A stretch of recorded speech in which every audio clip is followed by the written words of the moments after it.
WOCA, Ocala, Gainesville, The Villages, 1370 AM, 96.3 FM, The Source.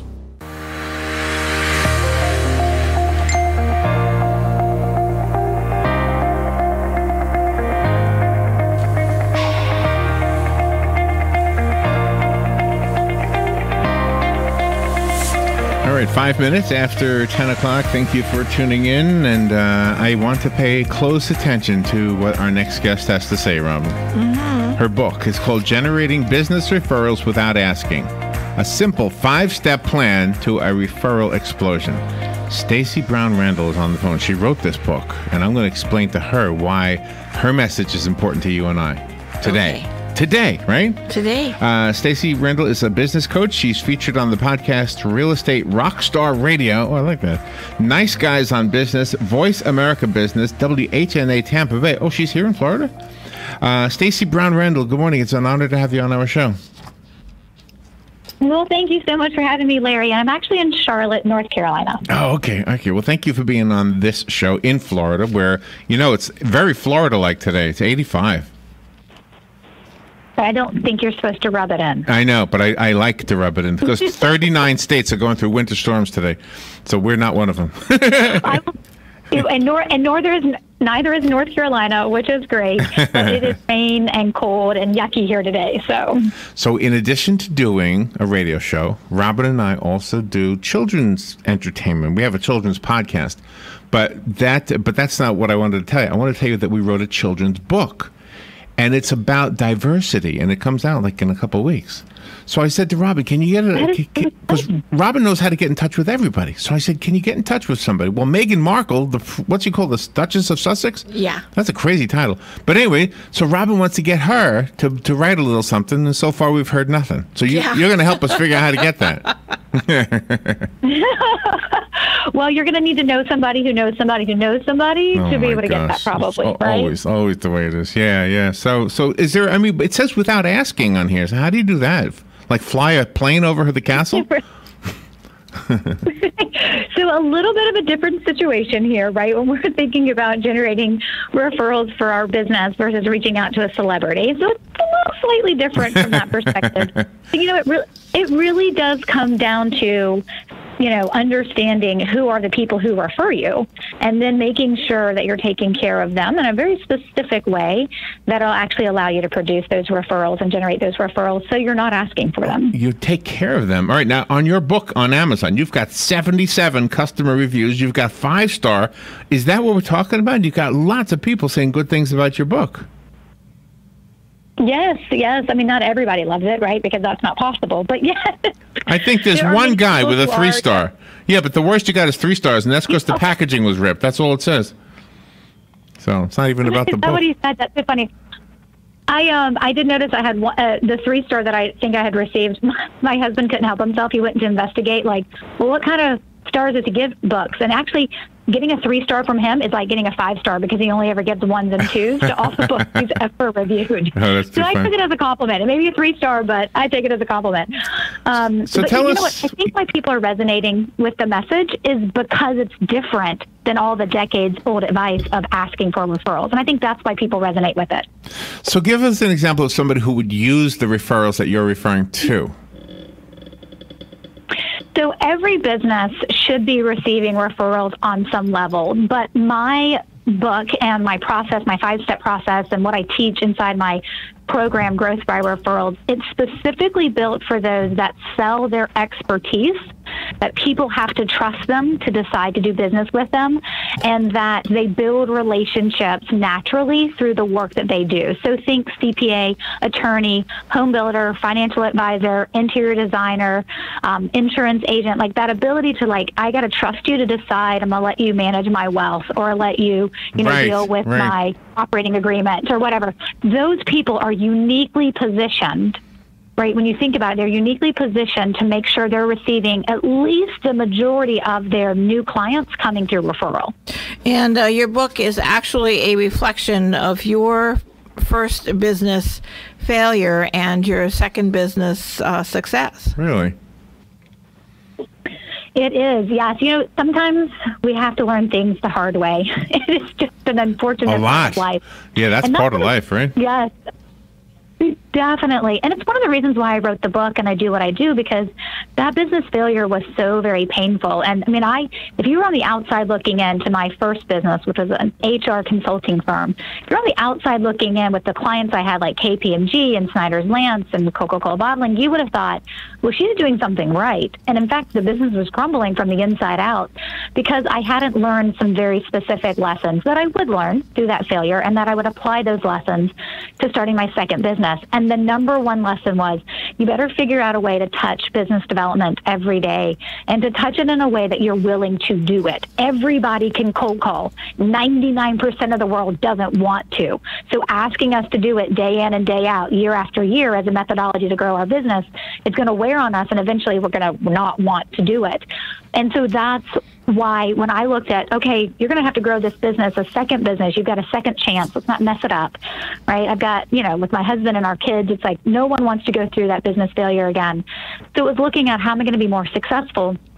And I kind of honed in on referrals. I was like, all right, I want to get referrals. I did it in the first business. I want to in my second business. Let's go figure out how we get referrals. And then all the advice was, we'll go ask or go pay for them. And neither of those two answers fit who I was as a person. Asking for a referral feels like a cousin to a cold call, and I don't want to do it. Yeah. And paying for referrals felt like, and paying for a referral felt like I was making a buck off of somebody's pain and problem, not, generating a true referral. How did you know you could do that? How would you pay for a referral? Oh, it's really there are some industries where it's legal because it's all disclosed up front. Like in the real estate market, if one realtor refers a client to another realtor, there's documents even the client will sign saying, hey, I know there's a referral fee kind of thing happening. Oh, okay. Gotcha. But a lot of businesses do it. Yeah. But a lot of businesses do it behind the scenes. They tell people, hey, if you send me some business, I'll give you 10% of the commission or whatever it is. And the person being referred doesn't know they're being referred because there's a commission being paid. They think they're being referred because that's the best person to help them. Yeah, I see that. And that's my issue with it. Okay, yeah, and so the advice was ask or pay. Go ahead, I'm sorry. I was going to say that the advice was ask or pay, and I was like, I just wonder if there's a way to do it without having to ask and without having to pay. And the answer is yes, and the answer is in your book, right? Yes, it's in my book, it's in my program, and I've been doing it now for over 5 years of having students go through the program too. And it's, at the end of the day, what people like about it is that it's not rocket science. Like, I'm not actually some brilliant person who came up with something you've never thought of before. It's like going back to business basics and presenting it in a way where people feel like, I can do this, I can follow this, and I can have success. Okay, so I'm trying to think of an example. So if I were to, let's say I had a lawn maintenance service, right? Because lawn maintenance services usually are very visible because they've got the van parked in the street, it's got their name on it, right? And you're either going to do a good job with the lawn or you're not. And right away, the neighbor across the street comes across and says, hey, I noticed you had a lawn guy. Is he good? Right away, there's a referral, right? Is that the kind of thing we're talking about? Is that a simple example? That's the easiest, simple example you can give, because it's that visibility of the person sees the lawn guy working on his neighbor's yard and makes the decision, I could use some help too, and then wants to talk to the neighbor, right, about, hey, what's your experience with him? But when you think about it from an attorney or a CPA or a home builder or, an insurance, financial advisor, any of those kind of businesses, a business coach, consultant, it's not as visible, right? And so we have to have a process to be able to generate those referrals, because, when you're meeting with an attorney, there's no sign in your front yard that says, I met with an attorney today. Right.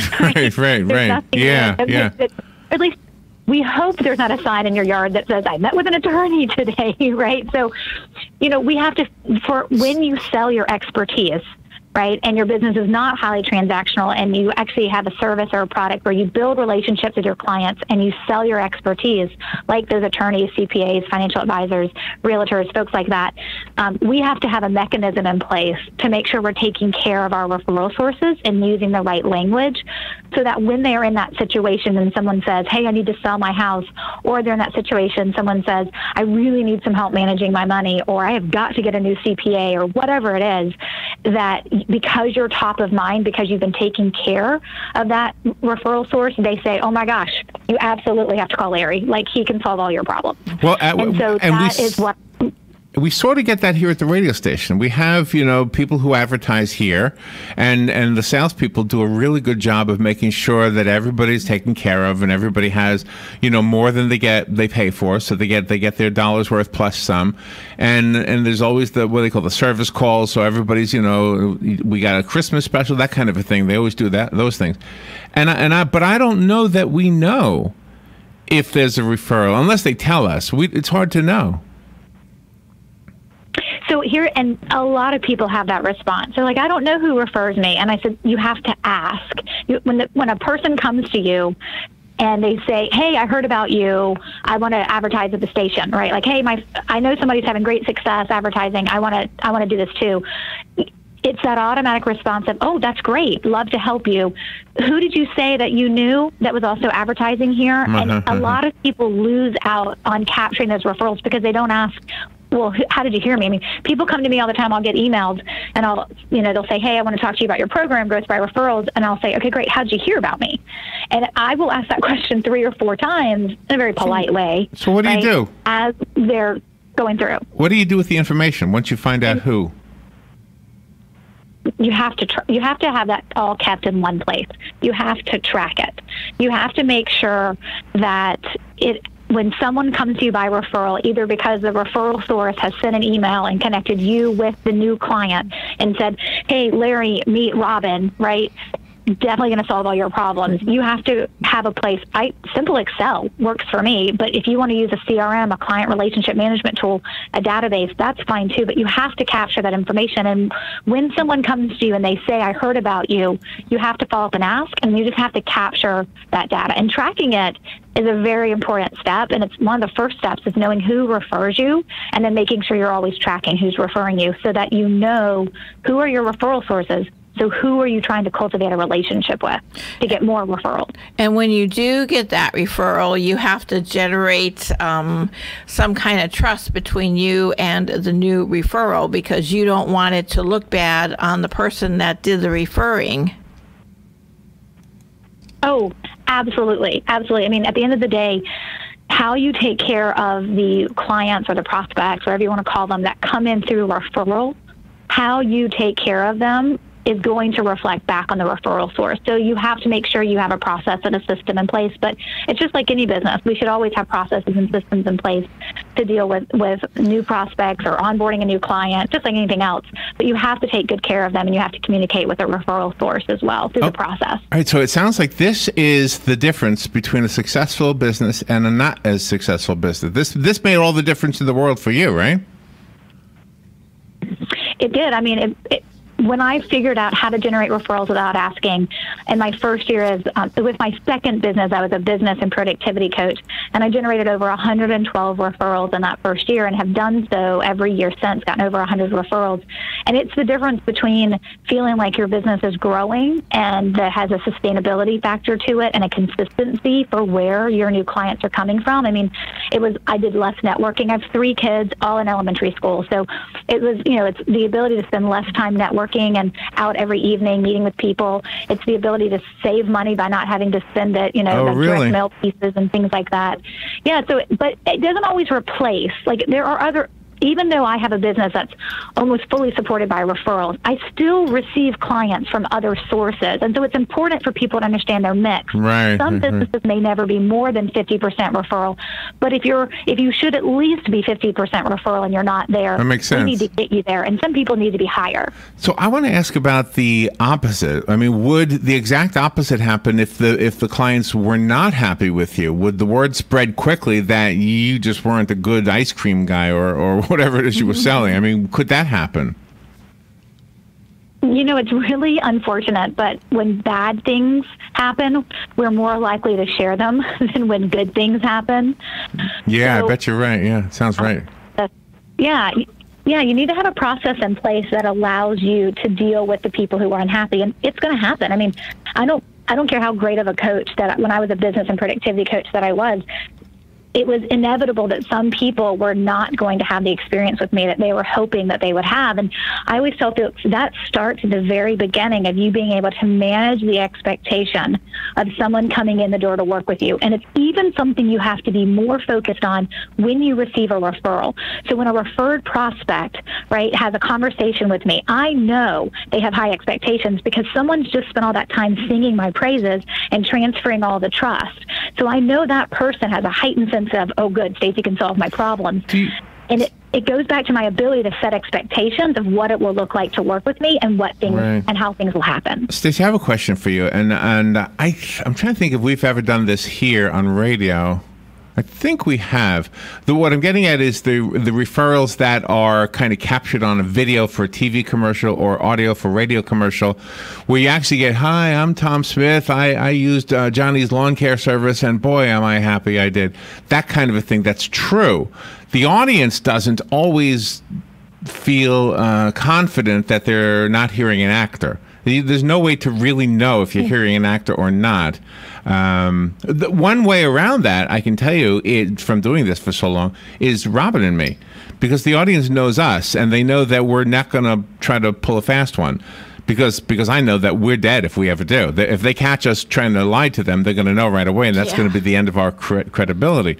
So if we say, hey, we want to introduce you to somebody, this person advertised in WOCA, and they really were happy, and then they come on the air, then the listeners know, oh, okay, well, they're saying it's true. But I'm wondering if in your world, if in a bigger maybe picture, if I watch a commercial and somebody's saying, boy, this Coca-Cola tastes great, and my name is, I don't know, some famous name or something. Joe Green.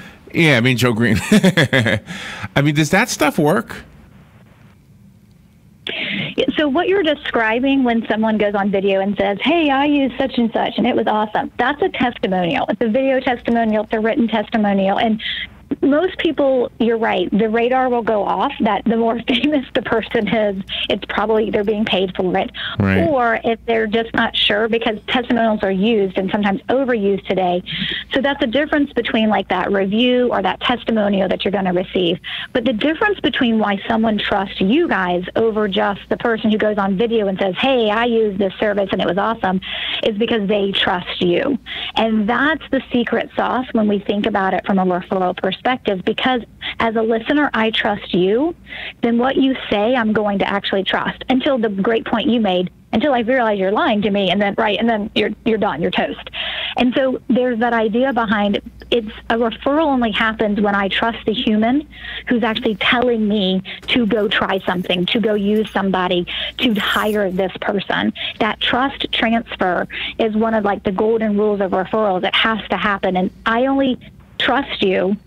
Right, I only trust that person you're telling me to hire because I trust you, and you're telling me I should go hire them. And that's the difference. That does, that makes a lot of sense. How do you get your business to stay in the forefront of other people's minds? Because sometimes they'll use your business and then they'll go away and not use it again. So how do you keep reminding them that this is a good place to be?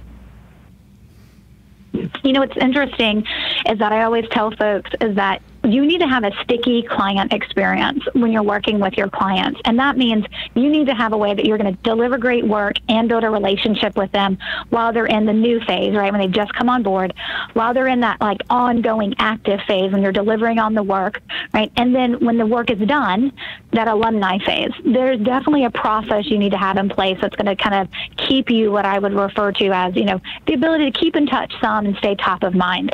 But when we're thinking about referrals, you got to shift your thinking. It's no longer about all those clients and keeping in touch with them, which I want you to do as part of your client experience.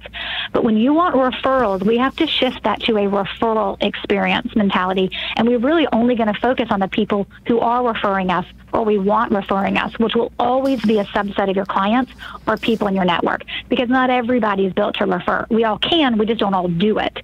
And so it's focusing in on the people who will refer your business, and then we need to put them through an entirely different process using the right language that I call referral seeds, so that we can cultivate, a better relationship with them and obviously referrals from them. And you also advocate for networking. I mean, gosh, you have to, you yourself network at the Women Business Owners Summit, at the IIANC National Conference and the NAWBO National Conference. You've got to really put yourself out there to be in touch with everybody. Yeah. Well, so, what's interesting is those are conferences I actually spoke at. I was one of the speakers for the conference. But I do advocate for strategic networking, which means I do advocate for if you know people who come across your ideal client, then you want them to know what you do and you want to build a relationship with them. And that's the ability to generate referrals from what I call centers of influence. So it's not everybody in your network. It's a subset. Just like not all your clients will refer, not everybody who knows what you do will refer, but it's really being focused and intentional about cultivating relationships with people who have a better potential or a higher likelihood that they will refer you. And sometimes if you don't know anybody or you don't know the right people, you're going to have to network so that you can meet them. But once you actually start cultivating this list of people who refer you business, you definitely can pull back on feeling like you've got to network all the time. I mean, I do very strategic networking, not a lot, but I'm in the right places because I know the people that I need to be with are there. I think every business person who's listening turned up the volume when they heard what the topic was. One of the things that is always sad for us is when we see a business goes up, let's say it's a restaurant, we participate in their product or their service, and they're really, really good, and then half a year later they're closed because there weren't enough customers to support it.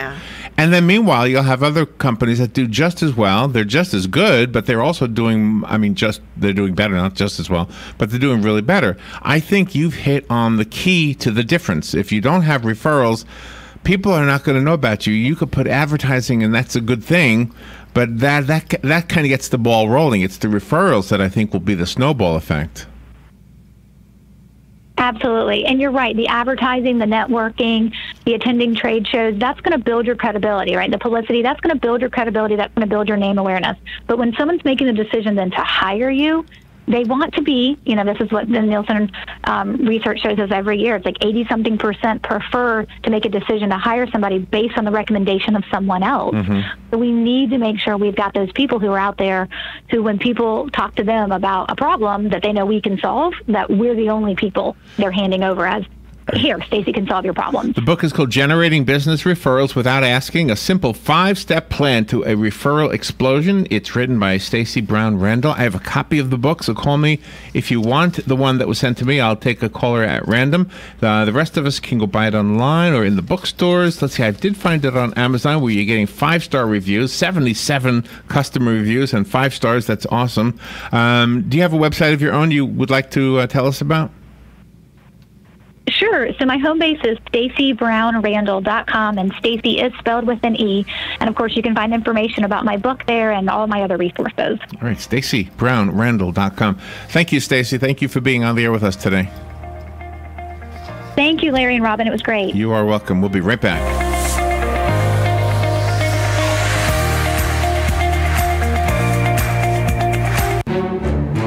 Shamrock Security Systems, 629-3223. Shamrock Security Systems is located here in Ocala, Florida. Shamrock Security Systems is a top-rated alarm company offering 24/7 monitoring, video surveillance, fire and flood protection. You'll sleep a little better once the job is done. Shamrock Security Systems for over 31 years. 629-3223. Get a 100% free quote from Shamrock Security. 629-3223. Hey folks, there are special buys all over the place at Bob Wine's Camellia Gardens this week. There's no better time than during the Camellia Show Spectacular to talk about the buys on camellias. These sun and shade-loving beauties, they're all Bob Wine's heirloom camellias, are budded and blooming, and they start as low as $19.99. That's $10 off the regular price. And wow, does Bob have plenty of azaleas. The Super Buy Truckload Sale means that you can buy your favorites, lavender formosas, ever-blooming red ruffles, and lovely salmon-colored fashion azaleas for as little as $3.99. And yes, it's still tree planting time. Buy one, get one at half price. New longer store hours, too. Daily till 4:30, Saturdays till 3 at Bob Wine's Camellia Gardens. Southeast 38th Street, Ocala, in the same blooming place since 1952. Direct Connect to UCF, where students who attend the College of Central Florida and graduate with an AA or articulated AS degree are guaranteed admission to the University of Central Florida. Success coaches are ready and waiting to assist you in designing an education